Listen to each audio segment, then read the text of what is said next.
Cole Drayden had been coming to the Galactic Council chamber for 11 years. He knew which chair squeaked. He knew which corner of the ceiling had a slow light flicker that nobody had fixed in 6 sessions. He knew the exact number of steps from the human delegations table to the main door, 42, because the human table had always been set slightly further back than the others. Not by much, just enough. He had a coffee with him. He always had a coffee. The council found the habit strange. Coffee was a human thing, dark and bitter and taken without ceremony. And Cole drank it through every session the way a man drinks water at a long desk. Not for pleasure. Just to keep going. He sat down. He refilled the cup from the small thermos he kept beside his chair. He looked at the agenda for the day's session, which listed, at item 7 of 12, the Kepler Corridor petition. It was the 14th time they had filed it. The petition was simple. A trade lane, 5 light years of clear corridor that would cut 16 days off standard human cargo routes. It cost the council nothing to approve. It inconvenienced no one. The first time humanity had filed it, back when Cole was still the deputy ambassador and his boss believed very deeply in the power of good faith, the council had smiled and said the matter would be reviewed. That was 6 years ago. Owen Greer slid into the seat to Cole's left. He was 28 from Texas and had the face of a man who prepared for every possible outcome by writing each one on a laminated card. He had a small stack of them in his jacket pocket at all times. Cole had never asked what was written on them. "See, same agenda," Owen said. "Same agenda," Cole said back. The session opened. It moved the way council sessions always moved, slowly, with ceremony, with the kind of careful patience that very old civilizations perform to remind younger ones how much time they have. Keth Varun of the Vorathi hegemony chaired the session. He was 800 years old and had a voice that filled rooms without effort. He had a way of pausing before he spoke that made whatever came next feel important, even when it wasn't. Item 1. Item 2. Cole drank his coffee. Owen sorted through his laminated cards under the table. By item 5, Cole had refilled the cup. By item 6, he had made a decision. He had made it that morning, technically, after 40 minutes on a comm call with Director Dana Rice back on Earth. And the call had been short for 40 minutes. Most of it was silence on both ends.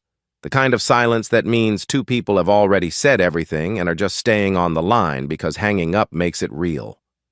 When they did speak, it was quiet and plain. When the call ended, Cole sat in his quarters for a while looking at nothing before he got his coffee and came here. Item 7 arrived. Keth Varun announced it with his full voice, as though the petition were brand new, as though this were the first time humanity had brought it to the table instead of the 14th. He acknowledged the human delegation warmly. He said the council had, of course, given the matter continued consideration. He moved to table the petition pending further review. Cole set his cup down. "We withdraw the petition," he said. The room did not stop. It was not dramatic enough to stop a room, but something shifted. A small tightening of attention across 14 species, the way large animals' ears move before the rest of them react. Keth Varun blinked his secondary eyelids. He did this when something surprised him.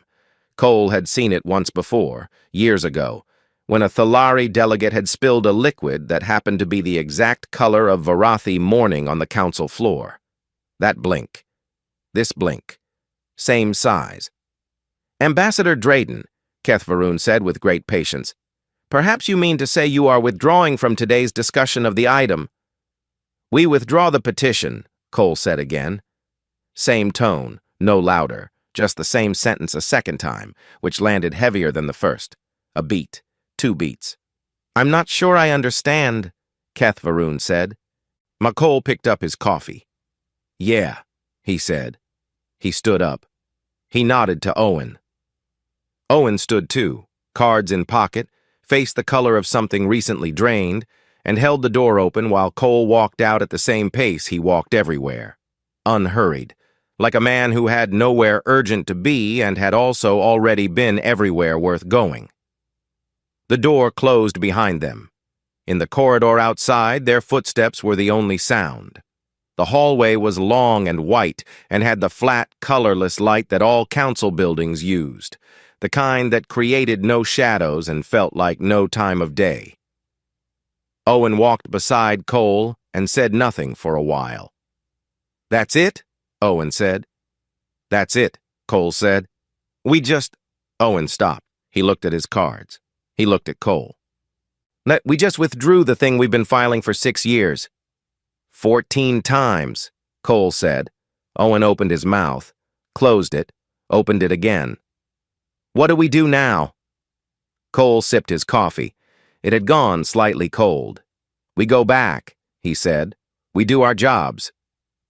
Owen pulled out a blank laminated card. He kept a few of those, just in case, and stared at it. Nothing came to him. He put it back. Behind them, through the closed doors, the session continued. It was already on item 8. The gap created by humanity's withdrawal of item 7 had been filled immediately and smoothly, the way water fills any space available to it, without acknowledgement, without pause, just flow. As though the petition had never existed, as though its removal was unremarkable. Cole thought, that was always the problem. That had always been the problem. He drank his coffee in the hallway and did not look back. That evening, the council sent the standard follow-up communique to the human delegation. It was polite. It expressed continued interest in productive relations. It suggested the Kepler corridor petition could be resubmitted at any future session at the delegation's convenience. Nobody answered it. Not that day, not the next. On the third day, Owen drafted a response. He showed it to Cole. Cole read it, folded it in half, and handed it back without a word. Owen understood. He deleted the draft. On the 7th day, a second communique arrived, warmer than the first, more formal in its warmth, which is what very old civilizations do when they are uncertain. They add ceremony where there used to be ease, like decorating a room they are afraid of. And nobody answered that one either. The human station above Mars received a low-priority routing update that week, a cargo manifest, and a birthday message for one of the technicians. All of these were answered promptly and professionally. The council communiques sat in the queue, read, not deleted, not answered, like letters from someone who had not yet understood that letters need to mean something to earn a reply. Cole stood at the window of the delegation office that evening and watched the stars. He had carried a lot of things a long way in his life. He was good at it. The weight had never bothered him much, but some things he had decided that morning on the call with Dana were not his to carry anymore.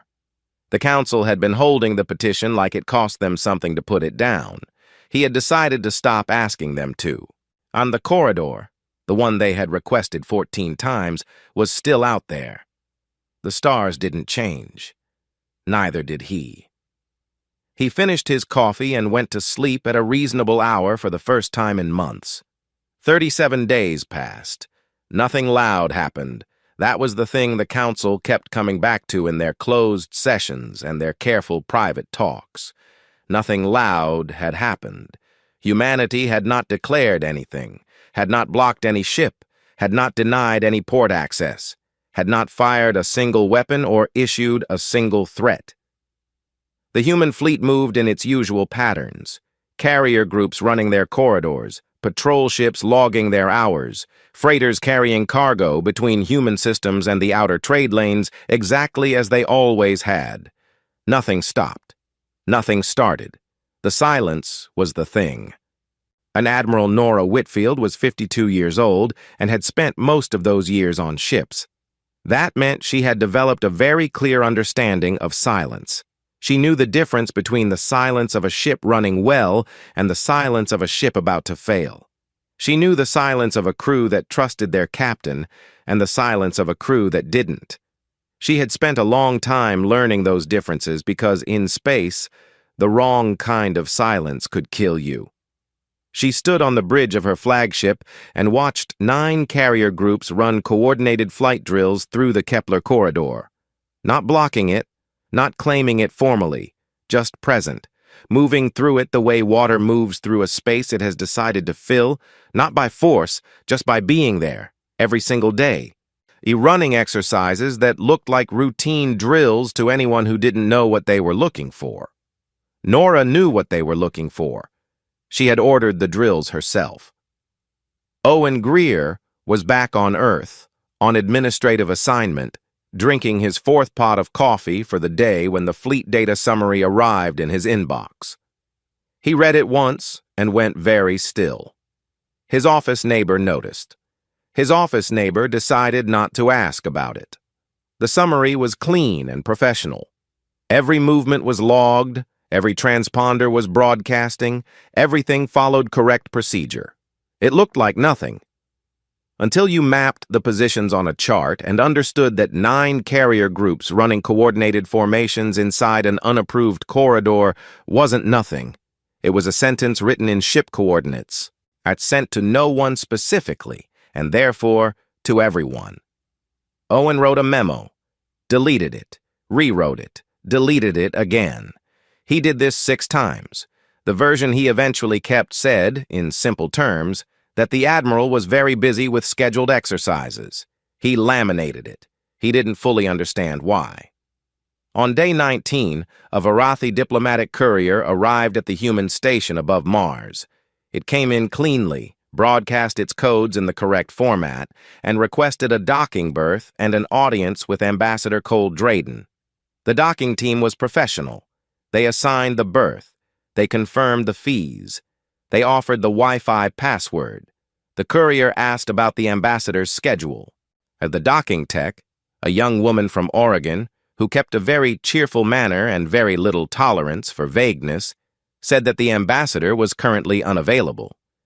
When would he be available? She smiled. She genuinely didn't know. She offered them the vending machine options, which included 3 types of human coffee and something labeled as a granola bar that had been in the machine long enough to have developed its own distinct personality. The courier waited 6 hours. It left without a meeting.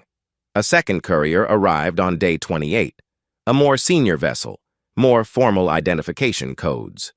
The request for an audience now came with the full title string of Keth Varun's diplomatic office attached, which in Varathi protocol was the equivalent of standing up at a quiet dinner and clearing your throat loudly.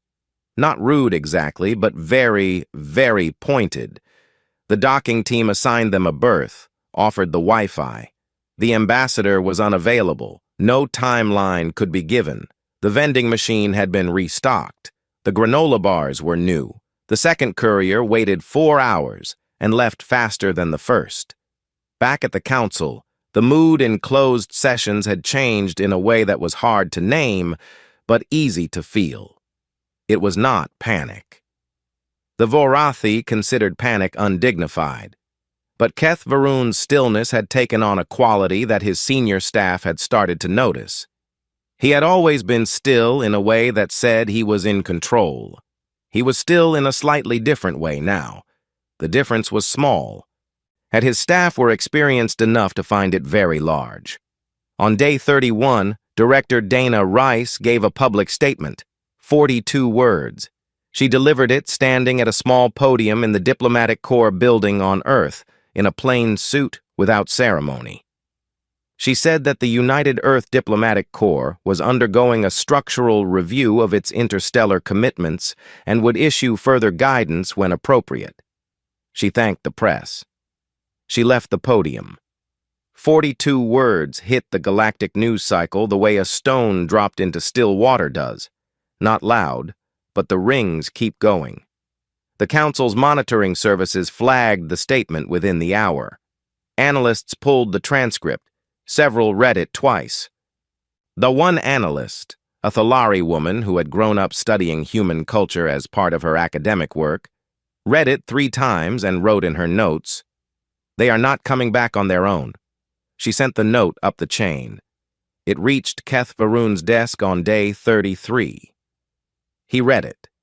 He looked through the glass panel of his office door at the council chamber, where the human delegation's seat sat empty for the 33rd day in a row.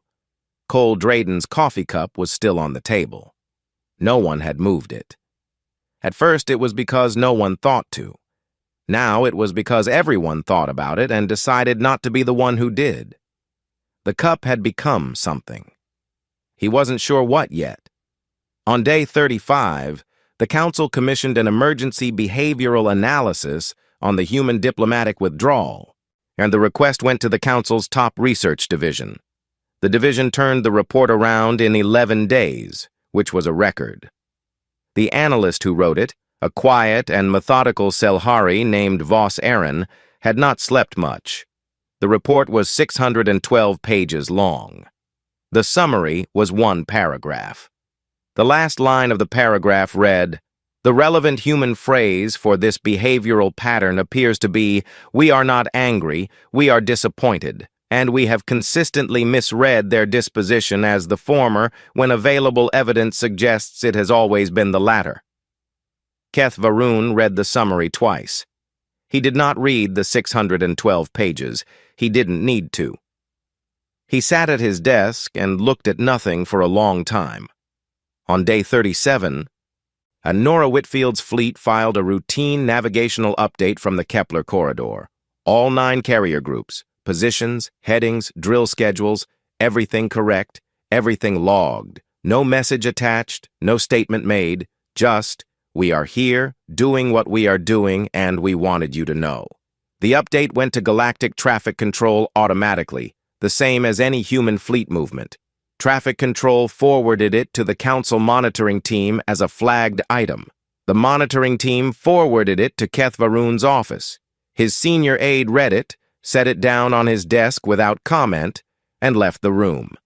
He read it without comment. The corridor that the council had been refusing to formally approve for 6 years was full of human ships, not blocking it, not claiming it in any official document, just present, every day, running their drills, logging their positions, being there the way something becomes part of the landscape, not by announcement, just by not leaving. Keth Varun asked his aide to draft a formal request for dialogue with the human delegation. She asked what tone to use. He said, "Whatever tone means, please."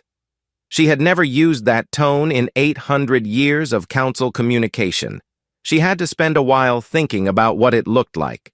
She wrote 3 drafts before she found something that felt close. She sent it before she could change her mind.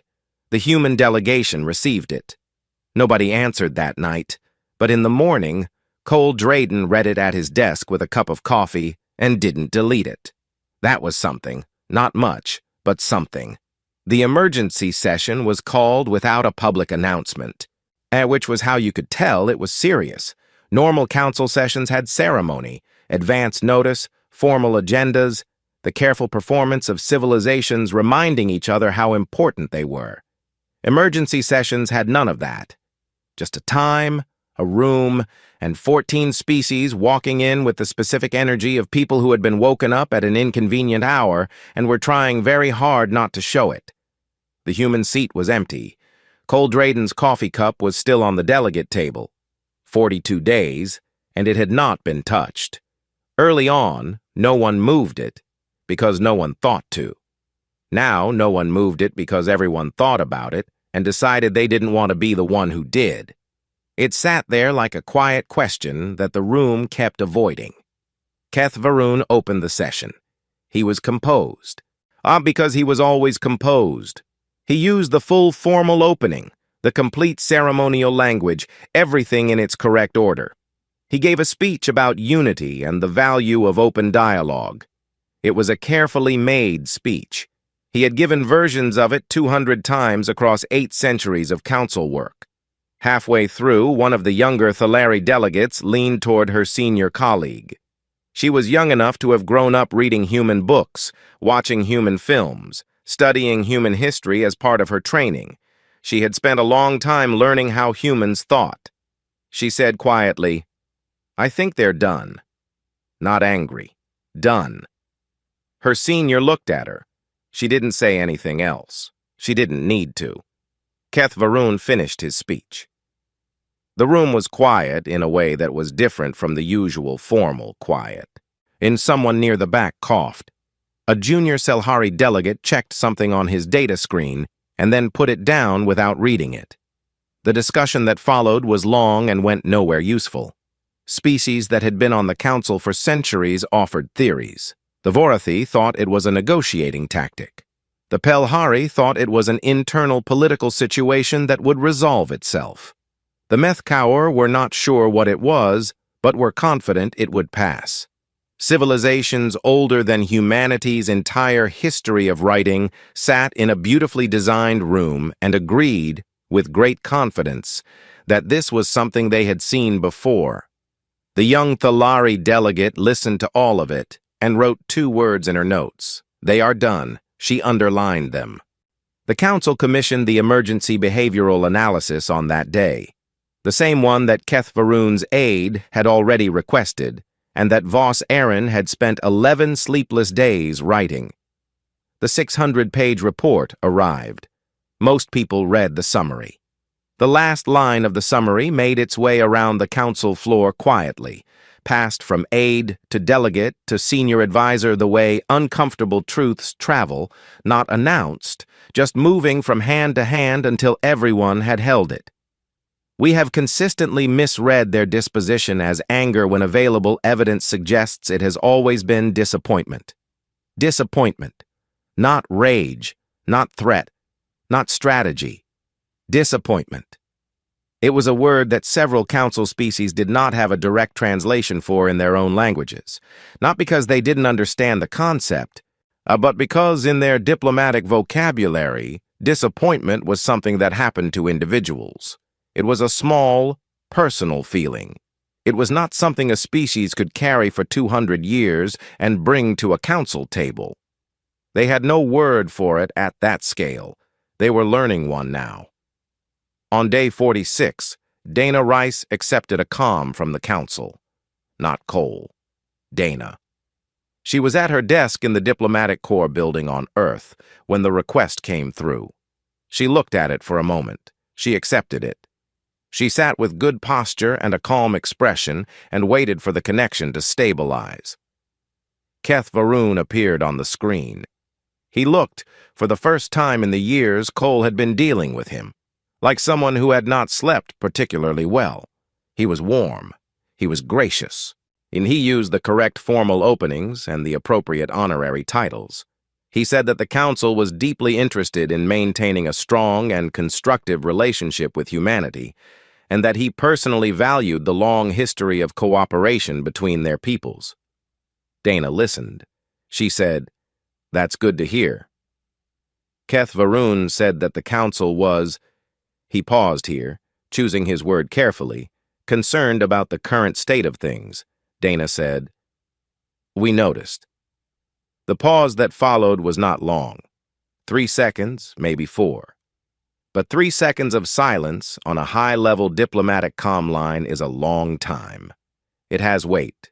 Keth Varun had spent 800 years being the person who decided when silences ended. And he said, "Ambassador Drayden has not been available for contact." Dana said, "The ambassador is managing a full schedule." Keth Varun said, "The council would very much welcome a formal resumption of dialogue."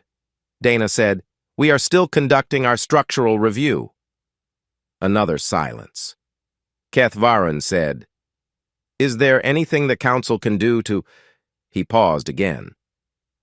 "Support a positive outcome to that review?" Dana looked at him through the screen. She had spent 20 years studying alien languages, all of them, every grammar and idiom the council used. She understood in exact detail what it had cost an 800-year-old Vorathi statesman to say those words in that order. She said, "We'll be in touch." She ended the call. She sat at her desk for a while after that. She did not look pleased. She did not look satisfied. And she looked like someone who had done a hard thing correctly and was not entirely sure what came next. Owen Greer was in the corridor outside her office when she opened the door. He was holding a laminated card. She didn't ask what was on it. "Well?" he said. He said, please, Dana said. Owen stared at her. Keth Varun. Keth Varun. Owen wrote something on a new laminated card. He held it up. It said, they blinked. Dana looked at it. Put that away, she said. He put it away, but he kept it. That evening, news of the comm call moved through the council's staff channels faster than almost any other piece of information had moved in years. The fact that Dana had taken the call, not Cole, Dana, was noted and analyzed and discussed in corridors and over meals. The fact that she had ended it herself, at a time of her choosing, was noted more. The fact that Keth Varun had, by all accounts, said something that, in Vorathi diplomatic language, was structurally indistinguishable from a request, was not discussed out loud. Some things are too significant to talk about in the open. The young Thalari delegate updated her notes. She crossed out "they are done" and wrote something underneath it. "They are waiting," she wrote. "They know exactly what they want. They are waiting to see if we will figure out that we are the ones who need to ask." She underlined it twice. She had grown up reading human books. She thought she understood now the particular kind of patience a species builds when it has spent a long time being underestimated by people who should have known better. It was not comfortable patience. It was not patient patience. It was the patience of someone who has already decided what they will say when you finally get around to asking. Someone who has been ready for a long time. She closed her notes. Outside the council chamber, in the corridor that connected the main floor to the observation deck, a junior aide from the Pelhari delegation walked past the glass partition and looked in at the human delegation's table. The coffee cup was still there. He had walked past it 11 times in the past week. He kept looking at it the same way. He wasn't sure why. He went back to his desk and did his work. The cup didn't move. Nora Whitfield filed the navigational transit report at 0600 hours. Standard format, standard timing. No flag, no special designation. Just 9 carrier groups logging a transit through the Kepler corridor.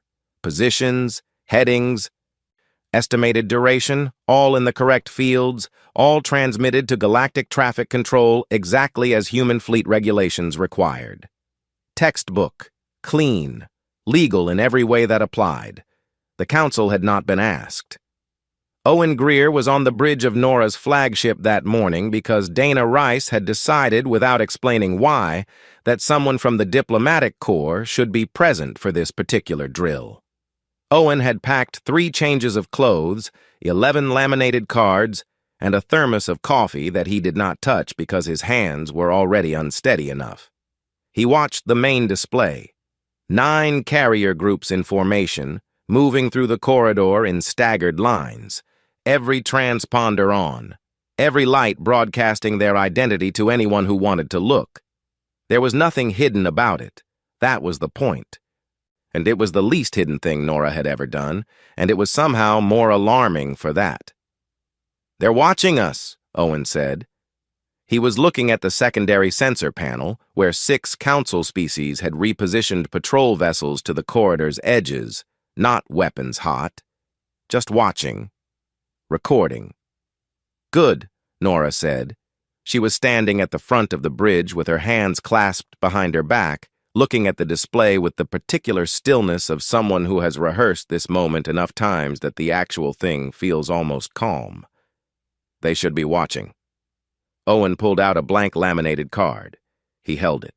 Nothing came to him. He put it back. 40 minutes into the transit, a Vorathi patrol ship opened a comm line to the flagship. The signal was formal and clean. The standard challenge that any military vessel gives when it wants to know what another military vessel is doing in a space it considers sensitive.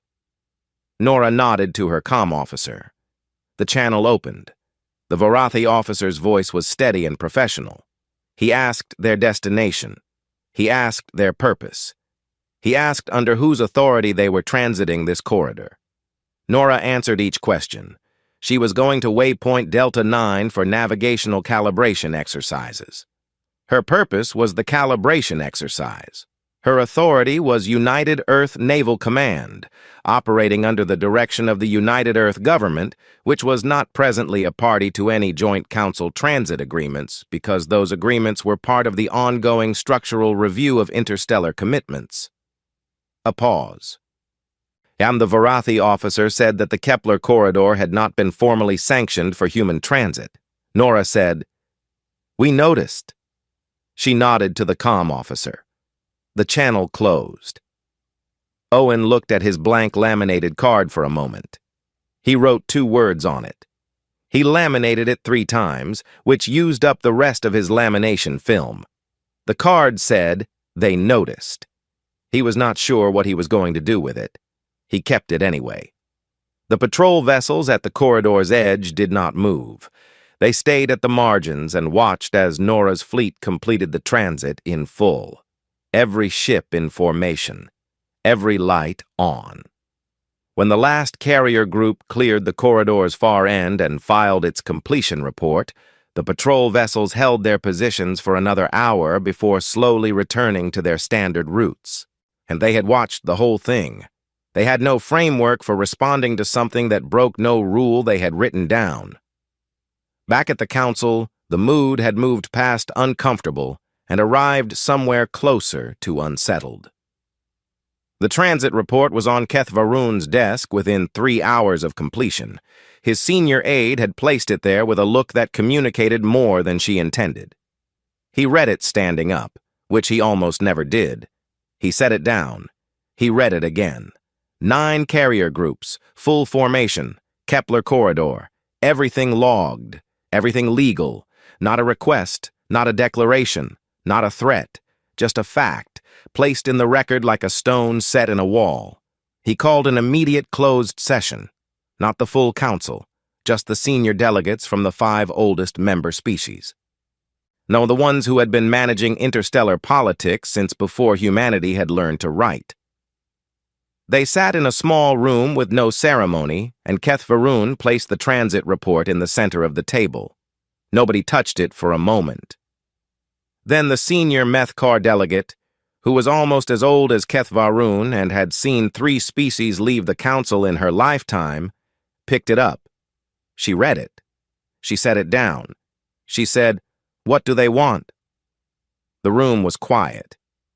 Keth Varun said, "I have been trying to determine that." The senior Pelhari delegate said they could move to formally dispute the transit. The corridor was technically undesignated. There were legal grounds. Nora's aide, a sharp Selhari attaché who had been added to the session as an observer, made a note and said nothing. The senior Methkar delegate said disputing the transit would require the council to articulate what rule had been broken. She asked if someone could tell her which rule that was. Nobody answered, because nobody had written the rule. The corridor had never been formally designated as anything because the council had never formally voted on the petition that would have designated it. The petition that had been filed 14 times. The petition they had been tabling for 6 years. The absence of a rule was their own.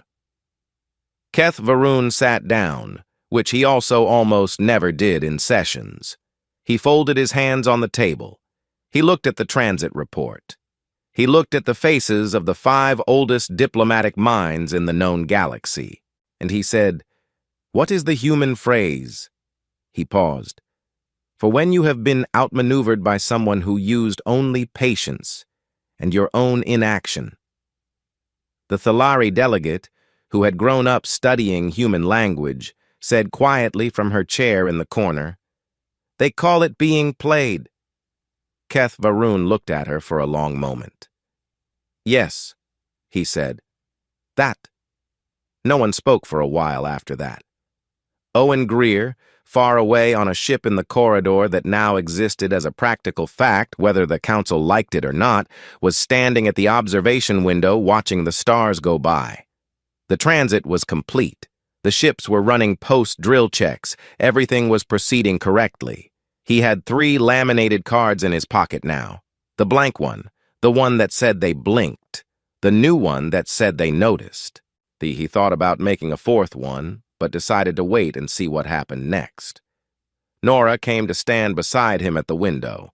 She didn't say anything for a while. "What happens now?" Owen said. Nora looked at the corridor behind them, the stars in a long, clean line, the space that had always been there, and that human ships were now moving through as a matter of routine record.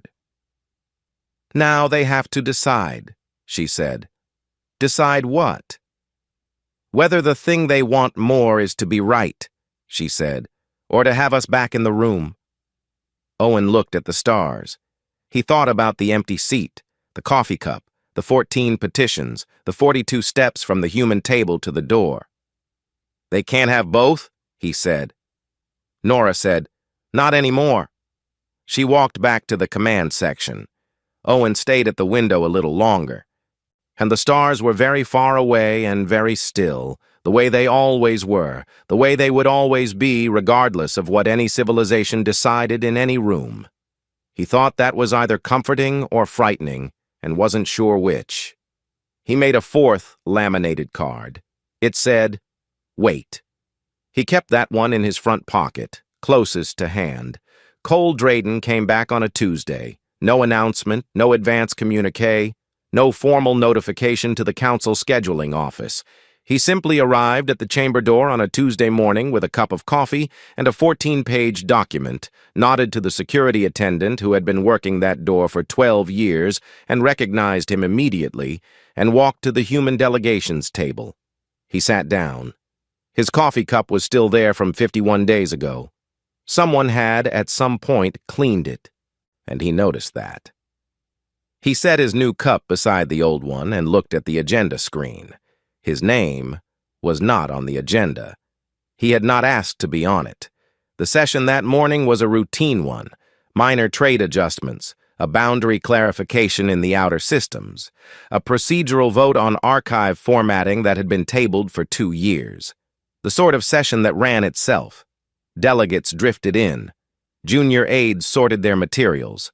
Someone near the back laughed at something quietly, and then stopped when they noticed Cole sitting at the human table, both hands around his coffee cup, looking at nothing in particular. The room did not stop, but it changed. Word moved fast in the way that word always moves in rooms full of experienced political people. Not through speaking, just through the quality of attention shifting. I'd like a change in air pressure before weather arrives. By the time Keth Varun walked in, every senior delegate already knew. Keth Varun saw Cole. Cole looked up. He slid the 14-page document across the table in Keth Varun's direction. Not all the way, just far enough that it was clearly an offer rather than a demand. "When you have a moment," Cole said. Keth Varun picked up the document. The session proceeded. Nobody pretended Cole wasn't there, but nobody addressed him directly either, because addressing him directly would require knowing what to say, and nobody had yet figured that out. Cole drank his coffee. He refilled it once from his thermos. He did not look at anyone in particular. He looked like a man who had been somewhere difficult and come back with something to say and was in no rush to say it. And after the session closed, Keith Varun asked Cole to stay. Cole stayed.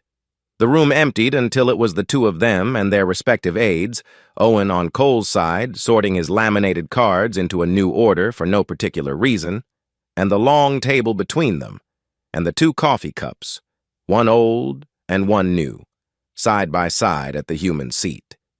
Keth Varun had read the 14 pages during the session.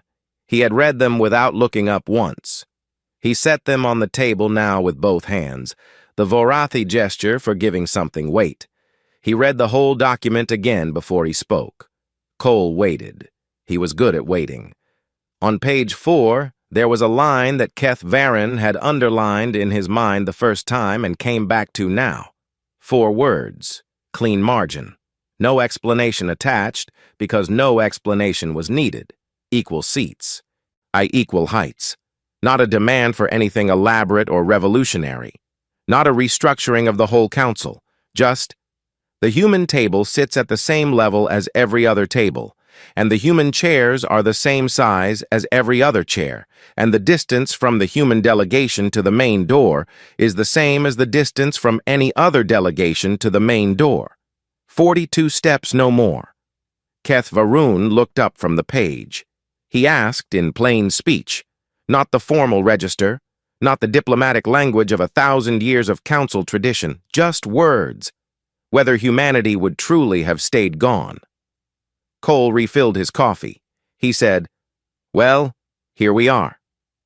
Keth Varun looked at him for a long time, 800 years old, and he found that he was learning something he had not expected to learn, that sometimes an answer can go sideways around a question and still land squarely in the truth of it.